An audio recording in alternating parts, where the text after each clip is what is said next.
Here's the contradiction. The more society tells people that college is the path to mobility, the more college starts acting like a machine for ranking people rather than simply educating them.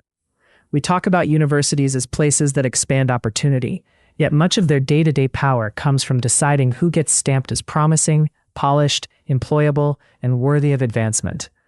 That does not mean learning is fake, or research is fake, or professional training is fake. It means those real goods now sit inside a larger system that sorts people into different futures. To see that clearly, you have to separate education from credentialing. Education is what happens when someone gains knowledge, judgment, skill, discipline, taste, and the ability to think better than they could before.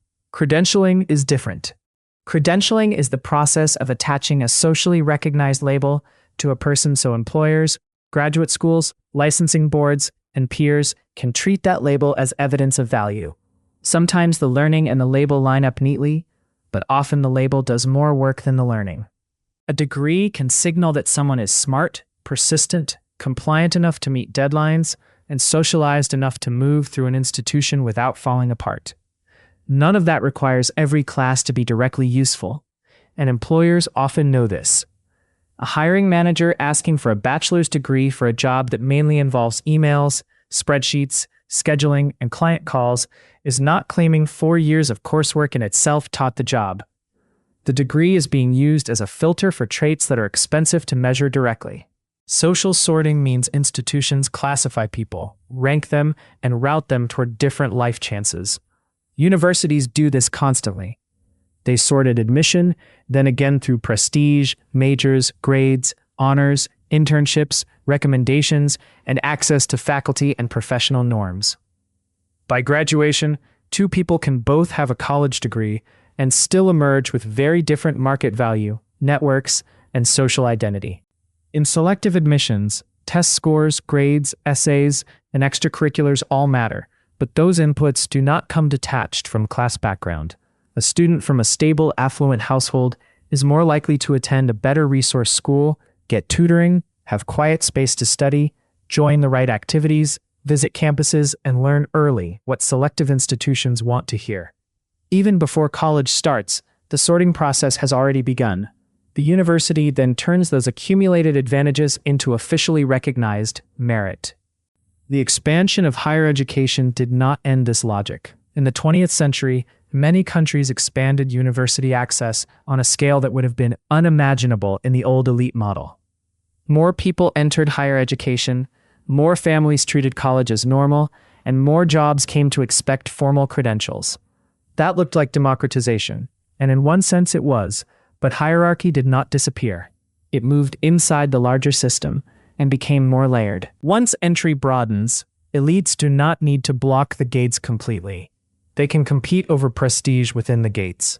The distinction shifts from college versus no college to finer status differences inside higher education and early careers. Elite private or regional public, flagship or satellite campus, engineering or general studies, honors track or standard track, paid internship or summer retail work. Access expands, but rank survives by becoming more granular. This is why credential inflation keeps spreading. Jobs that once accepted a high school diploma now ask for a bachelor's degree, and jobs that once accepted a bachelor's degree start leaning toward a master's. In many cases, the work itself has not changed enough to justify the new educational threshold. What changed is the volume of applicants and the convenience of filtering.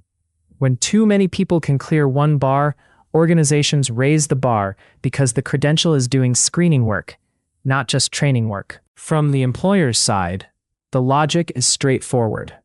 Hiring is risky, time-consuming, and full of uncertainty. It is easier to rely on signals that someone else has already sorted for you. If a selective university admitted the person, if they completed the program, if they earned strong grades, if they secured a respected internship, then several rounds of screening have already happened. The employer gets a compressed summary of probable traits without having to observe the person for years. The problem is that once education becomes a positional competition, its value depends partly on scarcity and relative rank. If everyone gets a degree, the degree alone loses power to distinguish, so the contest moves to school brand, then to major, then to internships, then to graduate credentials, then to who can narrate their life as a coherent story of ambition and leadership. Families respond rationally by spending more money, more time, and more stress trying to secure small differences that may have large downstream effects. That is why the system feels like a treadmill. Students experience this not as a theory but as a way of life. They are told to invest in themselves, but the investment often means taking on debt, delaying full-time earnings, stacking credentials, and treating every year of early adulthood as a strategic campaign. Many graduates stay in their parents' homes into their 20s, put off marriage or children, and pass on business ideas or career moves that would feel manageable without monthly loan payments. The years that are supposed to open possibility can feel tightly managed by repayment schedules and resume anxiety. Selective universities gain because scarcity makes their brand more valuable. Employers gain because universities absorb much of the cost of sorting. Affluent families gain because they can buy stronger positioning through neighborhoods, schools, tutoring, unpaid internships, alumni networks, and the confidence that comes from knowing the rules in advance. Even students who resent the game often participate, because refusing to play can carry a real penalty. The system does not need everyone to love it. It only needs enough people to fear falling behind. Students from poorer backgrounds face the most obvious risks because they borrow more heavily and have less room for error. But the damage is wider than that. Many middle-class students overpay for credentials with weak labor market returns because they were told any degree was automatically a good investment. Employers can miss capable people who lack the right paper trail. Society ends up confusing educational attainment with human worth and then calls the resulting hierarchy merit. None of this means universities are useless or that higher education should be abandoned. Some fields genuinely require long formal training. Good universities can change lives, build deep competence, and open students to unfamiliar ideas.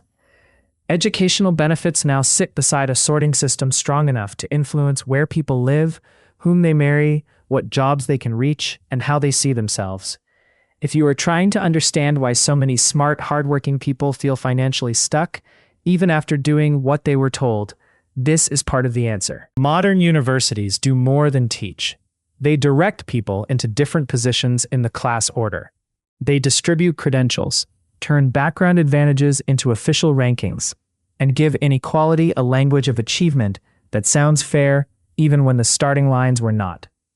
The question then stops being whether college is good or bad, and becomes what education would look like if its main purpose was human development rather than social sorting.